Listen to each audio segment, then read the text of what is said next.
2023년 5월 24일 새벽 기도에 오신 성도님들을 주님의 이름으로 환영합니다. 오늘 우리에게 주신 하나님의 말씀은 민수기 35장 1절에서 8절까지의 말씀입니다. 구약성경 255면에 있는 민수기 35장 1절에서 8절까지의 하나님의 말씀을 제가 봉독하겠습니다. 여호와께서 여리고 맞은편 요단강가 모압 평지에서 모세에게 말씀하여 이르시되 이스라엘 자손에게 명령하여 그들이 받은 기업에서 레위인에게 거주할 성읍들을 주게 하고 너희는 또 그 성읍들을 두르고 있는 초장을 레위인에게 주어서 성읍은 그들의 거처가 되게 하고 초장은 그들의 재산인 가축과 짐승들을 둘 곳이 되게 할 것이라. 너희가 레위인에게 줄 성읍들의 들은 성벽에서부터 밖으로 사방 1000규빗이라. 성을 중앙에 두고 성밖 동쪽으로 2000규빗, 남쪽으로 2000규빗, 서쪽으로 2000규빗, 북쪽으로 2000규빗을 측량할지니 이는 그들의 성읍의 들이며 너희가 레위인에게 줄 성읍은 살인자들이 피하게 할 도피성으로 6성읍이요 그 외에 42성읍이라. 너희가 레위인에게 모두 48성읍을 주고 그 초장도 함께 주되 너희가 이스라엘 자손의 소유에서 레위인에게 너희가 성읍을 줄 때에 많이 받은 자에게서는 많이 떼어서 주고 적게 받은 자에게서는 적게 떼어 줄 것이라. 각기 받은 기업을 따라서 그 성읍들을 레위인에게 줄지니라. 아멘. 이스라엘이 출애굽한 지 40년이 지나 모압 평지에 진을 쳤을 때 하나님은 그들이 가나안 땅에 들어가서 해야 할 일들을 지시하셨습니다. 그중 오늘 본문인 민수기 35장의 가장 첫 단락에서 하나님은 땅을 기업으로 받지 못한 레위인들을 위해 거주할 성읍을 주라고 이스라엘 자손들에게 명령하십니다. 본문 6절에 기록된 대로 레위인은 48개 성읍에 흩어져 살게 되었습니다. 이것은 일찍이 창세기 49장에 기록된 레위에 대한 야곱의 저주의 결과였습니다. 하지만 그것이 단순한 저주로 끝나지 않았습니다. 왜냐하면 그들이 흩어지게 되었고 땅을 기업으로 받지 못했지만 여호와께서 그들의 기업이 되어주셨기 때문입니다. 그래서 그 저주가 오히려 복이 되는 것을 우리는 성경을 통해서 보게 됩니다. 오늘 본문에 기록된 흩어진 레위인들, 이스라엘 각 지파의 땅을 받아서 거주하는 레위인들, 여호와를 기업으로 삼아 살아가는 레위인들을 통해서 하나님께서 백성과 하나님 사이에 중보자로 사용하시는 것을 구약 성경을 통해서 우리는 보게 됩니다. 오늘 본문에 기록된 레위인에게 성읍을 할당하는 내용은 단순히 레위인의 생계만을 위한 조치가 아닙니다. 하나님께서는 이스라엘 공동체 안에서 레위인들이 어떤 기능을 하도록 하기 위해서 이 일을 행하고 계시는 것입니다. 물론 중요한 기능은 레위인들을 통해서 드려지게 될 제사 그리고 희생 제물이 있겠지만 그보다 이 시간에는 레위인의 존재 방식을 통해서 오늘 우리에게 주시는 교훈이 무엇인가 생각해 보고자 합니다. 결론부터 말하자면 레위인을 이스라엘 전역에 흩어놓으신 것은 그들을 통해서 이스라엘이 자신을 스스로를 점검하고 배우면서 믿음의 자리에서 벗어나지 않도록 하기 위해서입니다. 레위인이 어떤 사람들입니까? 앞서 말한 것처럼 레위인은 기업이 없습니다. 하나님의 은혜로만 살아가는 사람들입니다. 하나님만 지향하고 하나님만 의지하는 사람들입니다. 그런 의미에서 레위인은 보통 사람들, 세상 사람들의 사고방식을 거부하고 적극적으로 파괴하는 사람들이죠. 안타깝게도 레위인이 이 기능을 잘 감당하지 못했다라는 것을 이후에 다른 성경들을 통해서 보게 됩니다. 하지만 하나님은 레위인을 그런 뜻을 갖고 구별하여 세우셨고 레위인뿐만 아니라 하나님의 백성으로 표현되는 이스라엘도 레위인과 같이 하나님만 지향하고 하나님만 바라보고 하나님만 의지하고 살아가야 하는 사람들로 부르셨습니다. 그런데 그런 이스라엘이 그런 삶에서 벗어나서 세상에 미련을 두고 애착을 갖고 살아갈 때 그들 가운데 있는 레위인들로 인해서 자기들의 잘못을 보게 되는 것입니다. 일종의 고발자의 역할을 하게 되어서 이스라엘로 하여금 지금 우리의 삶이 하나님 앞에 칭찬받을 만한가를 돌아보며 깨닫게 하는 것이 레위인이 가지고 있는 기능이었습니다. 하나님이 예수님을 세상 속으로 보내신 것은 바로 레위인을 이스라엘 속에 있게 하신 것과 같습니다. 보통 사람들의 사고방식과 전혀 다른 분을 이 세상에 보내셔서 세상을 부끄럽게 하시고 죄를 고발하시기 위해서 예수님을 보내셨습니다. 그래서 예수님이 세상을 향해서 선포하신 가장 첫 번째 말씀이 회개하라라는 말씀이었던 것입니다. 그런데 예수님은 어떻게 되셨습니까? 세상으로부터 미움을 받고 죽으셨습니다. 그 이유는 우리와 다르다라는 것입니다. 만약 우리의 곁에 예수님이 오신다면 우리가 그분을 가까이 하려고 하면서 환영을 할까요? 아니면 슬슬 피하면서 될수록 그분으로부터 멀리 떨어지려고 할까요? 마음은 그분을 가까이 하려고 할지 모르겠지만 아마도 대부분 우리는 그분으로부터 멀리 떨어지려고 할 것입니다. 왜냐하면 그분을 가까이 하면 할수록 자신의 더러움이 드러나기 때문입니다. 그래서 어두움의 세상은 깨끗한 존재를 싫어하고 밀쳐내게 되는 것이죠. 결국 가까이 하는 예수, 붙들고 찾는 예수님은 내게 전혀 부담을 주지 않고 나를 도와주는 가짜 예수가 되는 것이죠.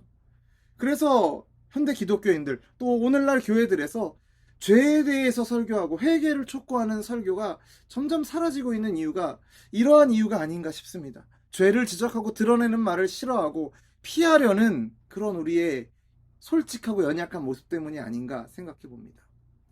예수님의 말씀만 전하는 교회를 싫어하고 거부합니다. 왜냐하면 자기의 더러움과 죄를 감추고 싶어 하기 때문입니다. 예수님은 바로 이런 사람들에 의해서, 아니 우리들에 의해서 거부당하고 외면당하신 것이죠. 하지만 우리는 예수님과 마주했을 때 나 자신이 어떠한 존재인가를 발견할 수 있습니다. 내가 얼마나 타락한 인간이며 나쁜 인간이며 탐욕으로 가득한 인간인가를 알 수 있습니다. 하나님은 우리 앞에 십자가에 못 박히신 예수님을 세워두시고 예수님이 살아가신 인생과 우리의 인생을 비교하도록 하십니다. 그리고 어느 것이 제대로 살아가는 인생인가를 알게 하셔서 옳은 인생을 따라가도록 인도하시는 것입니다. 지금 인간이 오늘날 우리들이 하나님이 원하시는 그 모습과 얼마나 거리가 먼가를 보여주시기 위해서 제대로 된 참된 인간의 모습을 우리 가운데 있게 하신 것이죠. 바로 그분이 예수님이고 예수님이 앞서서 그 역할을 담당했던 것이 바로 레위인들입니다. 그러한 역할을 담당하는 레위인들은 한 지역에 모여서 사는 것이 아니라 이스라엘 전체에 흩어져 있습니다. 하나님의 백성은 이렇게 살아야 하며 이것이 하나님이 원하시는 인간의 모습이라는 것을, 하나님의 백성의 모습이라는 것을 모든 이스라엘로 하여금 알게 하라는, 보여주라는 것입니다. 그들의 역할의 대표적인 예가 바로 도피성입니다. 6절을 보면 너희가 레위인에게 줄 성읍은 살인자들이 피하게 할 도피성으로 6성읍이요 그 외에 42성읍이라 이렇게 기록하고 있습니다. 살인자들이 피하게 할 도피성이라는 것은 그 뒤에 말씀을 보면 설명이 나와 있습니다만 부지 중에 실수로 사람을 죽인 자가 회중 앞에 서서 판결을 받기까지 죽지 않게 하기 위해서 도망치는 장소를 말합니다.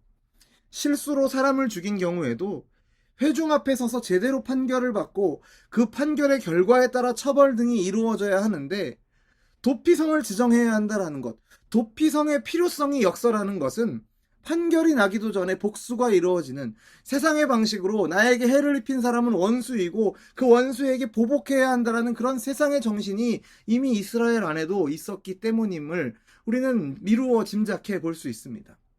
만약 이스라엘이 하나님께서 알려주신 사랑의 정신에 입각해서 바르게 살고 있었다면 아마도 도피성이 필요하지 않았을 것입니다. 하지만 이스라엘이 그렇게 행하지 못하였기에 레위인이 거처를 삼는 곳에 도피성을 정하시고 하나님의 사랑을 입었으면서도 사랑으로 살아가지 못하는 이스라엘에게 사랑의 방식으로 살아가는 것이 무엇인가를 그들의 삶을 통해 보여주게 하신 것입니다. 오늘날 우리들도 세상 가운데 그러한 역할을 감당하도록 부름받은 하나님의 백성입니다. 하지만 하나님과 세상 사이의 참 중보자가 되시며 우리가 마땅히 따라야 할 사랑의 본을 보이시고 참 거룩이 무엇인지 알게 해주시는 분은 예수님입니다. 우리가 세상 속에서 부름받은 소금과 빛의 역할을 잘 감당하기 위해서는 우리는 우리의 모습을 예수님 앞에서 그분이 보이신 참된 거룩과 순종 그리고 사랑 앞에서 비추어 보아야 할 것입니다. 사랑하는 성도 여러분, 우리를 사랑하기 위해서 모든 고통과 희생을 담당하신 예수님 앞에 나아가십시오. 빛이신 그분 앞에 나아가면 어두움이 드러납니다. 우리가 얼마나 죄인인지를 깨닫게 됩니다. 하지만 그 죄가 드러나는 것으로는 예수님을 밀쳐내고 다시 어두움을 향해 나아가지 마시고 겸손히 하나님의 은혜를 구하며 성령님의 도우심을 구하며 주님의 사랑을 구하며 우리의 피할 성이 되시는 주님께로 나아와 은혜를 구하시는 저와 여러분이 되기를 주님의 이름으로 축원합니다. 예수님 앞에서 우리의 죄를 깨닫고 회개하고 용서를 구하며 우리를 사랑으로 품으신 그분 안에서 참된 거룩을 살아내시는 저와 여러분이 되기를 간절히 축원합니다. 어두움으로 가득한 세상에서 빛이신 예수님을 우리의 삶을 통해 드러내기를 바랍니다. 먼저는 가정에서, 또한 교회에서 참된 빛이신 예수님의 모습이, 그분의 사랑의 향기가 가득하기를 바랍니다. 맛을 잃은 세상이 소금으로 부름받은 저와 여러분으로 인해서 맛을 되찾고 부패하는 것이 방지가 되길 바랍니다.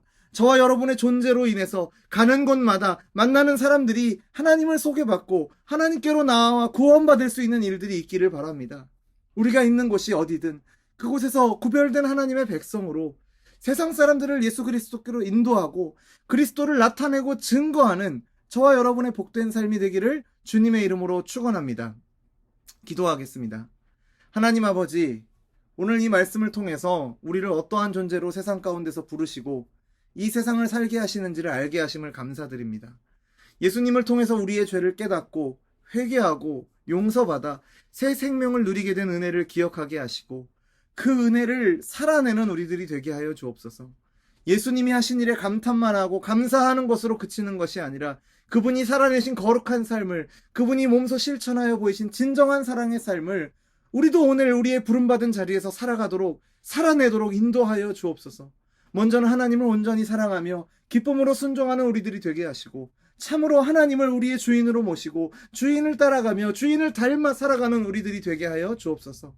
주님이 우리를 사랑하신 그 사랑으로 우리에게 맡기신 삶의 자리에서 만나는 사람들, 먼저는 가족과 교회 공동체에서 만나는 모든 성도들을 사랑하는 우리들이 되게 하여 주옵소서. 또한 직장에서 또 세상에서 만나는 사람들도 주님의 그 사랑으로 사랑하게 하여 주옵소서. 세상의 방식으로 이익을 따라 또 감정을 따라 사랑하는 것이 아니라 주님으로 인해 사랑하고 주님 때문에 사랑하는 우리들 되게 하여 주옵소서. 그래서 우리가 부름받고 보냄을 받은 자리마다 주님의 향기가 가득하게 하시고 빛되신 주님의 영광이 우리를 통해 증거되게 하옵소서. 이 모든 일을 알게 하시고 깨닫게 하시고 믿게 하시는 성령 하나님의 도움을 간절히 구하오니 오늘 하루도 주님을 따르는 제자로 주님을 닮아가는 자로 온전히 살도록 우리를 인도하여 주옵소서. 예수님 이름으로 기도드립니다. 아멘. 우리 주 예수 그리스도의 은혜와 하나님의 사랑과 성령 하나님의 교통하심이 죄로 죽었던 우리를 살리신 예수님의 은혜와 사랑을 힘입어 나에게 허락하신 삶 가운데서 그 은혜와 사랑을 흘려보내며 전하며 예수님을 증거하며 닮아가는 제자의 삶 살기를 소원하는 우리 열린비전교회 모든 성도들 가운데 이제로부터 영원토록 항상 함께 있을지어다. 아멘.